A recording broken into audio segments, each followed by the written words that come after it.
حضور نے فرمایا کہ کوئی شخص جب گناہ کر رہا ہوتا تو اس کے دل میں ایمان نہیں ہوتا. مسلمان تو وہ ہوتا ہے لیکن ایمان دل میں نہیں ہوتا. لا یزنی الزانی حین یزنی وہو مومن، کوئی زانی حالت ایمان میں زنا نہیں کر سکتا. ولا یسرق السارق حین یسرق وہو مومن، کوئی چور حالت ایمان میں چوری نہیں کر سکتا.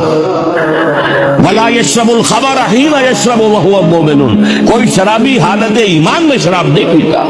ایمان بھی ہو پھر بھی گناہ ہو جائے، پھر ایمان کی کیا قدر و قیمت ہے؟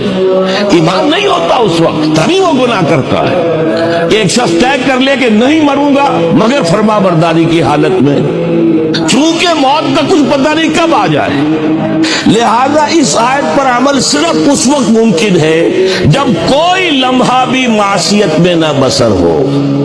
تب یہ ہے کہ آپ کہہ سکتے ہیں کہ نہیں مروں گا مگر حالت فرما برداری میں. اس پر عمل کرنا کوئی آسان کام نہیں ہے.